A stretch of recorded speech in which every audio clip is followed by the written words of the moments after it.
वैसे भी बताइएगा दौरा किया आपने दारुल अमान का, यहाँ पर जो सूरत हाल आपने देखी उस हवाले से बताइएगा कितना इत्मीनान बख्शा है। देखिए, जहाँ तक बाकी दुनिया से या हम नज़र डालते हैं, यहाँ इंसान रहते हैं, इनके जो जहन और जज्बात हैं वो बाकी दुनिया से कोई अलग चीज़ नहीं है। हमें चाहिए कि इनको वो बुनियादी सहूलत दे दें, हमें नहीं बल्कि रियासत पाकिस्तान की आइन में ऐसे लोगों के बारे में बेहतर से बेहतर सहूलत आइन में मौजूद है हमारी। जहाँ कहीं लोग जेलों में बंद होते हैं और जहाँ कहीं ऐसे अदारे होते हैं, इंसानियत के नाते इनको सुनना, इनके मसलों को हल करना, और यही एक मैसेज होगा, यही एक पैगाम होगा मुआशरे के लिए। यहाँ लोग जब बंद होते हैं, किसी की माँ हैं, किसी की बहन हैं, तो इन लोगों से नफ़रत करना नहीं चाहिए। हम एक इस्लामी मुआशरे में ज़िंदगी गुजार रहे हैं, इस्लाम ने हमें यही दर्स दिया है। ये हर मुआशरे में ऐसे मसाइल होते हैं, सिर्फ हमारे मुआशरे में नहीं, लेकिन इनका हल भी मौजूद होना चाहिए।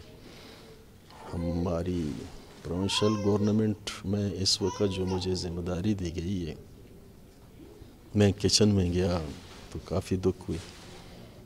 अगर आपका, डीजी का, मेरा किचन ऐसा होता, हमें बहुत तकलीफ़ होती।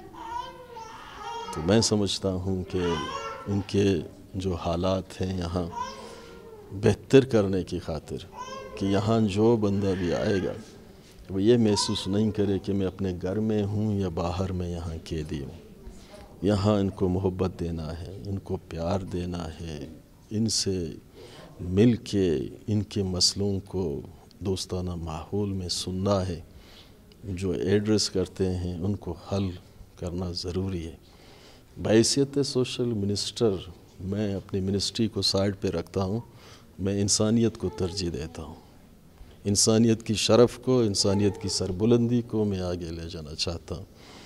और आज जब मैं आया है, अभी मैं कंसर्न जो मेरा बंदा है, इसकी मेजर जो रेफियर है, इनके लिए यहाँ एक डॉक्टर की ज़रूरत है, MBBS की, वो एक नफ्सियात की डॉक्टर की ज़रूरत है वो, और इनके जो कपड़े धोने का कोई जगह ही नहीं है इनके लिए, अलग से कोई लॉन्ड्री का इंतज़ाम करना, और सिक्योरिटी के बेहतर इंतज़ाम करना, खुराक का बेहतर इंतज़ाम करना। भी 10 लाख रुपए पूरे साल के हैं। तो बड़े बड़े लोग एक दिन में एक दावत में 20 लाख उड़ाते हैं। तो यहाँ कभी 20 बंदे होते हैं, कभी 30, कभी 40 बंदे होते हैं, तो ये 10 लाख क्या होती है। बच्चियाँ भी यहाँ हैं, उनकी दूध का मसला है। तो कोशिश यही रहेगी इंशाअल्लाह, अल्लाह ताला हमारी मदद फरमाए। ऐसे काम जो हम जिस नीयत पे करना चाहते हैं, तो नीयत हमारी सही है, टारगेट सही है, और आप साफ़ी और आपका जो दुनिया है जर्नलिज़म का, आपके साथ मिल के इन मसलों को हल करेंगे इंशाअल्लाह। शुक्रिया। Thank you.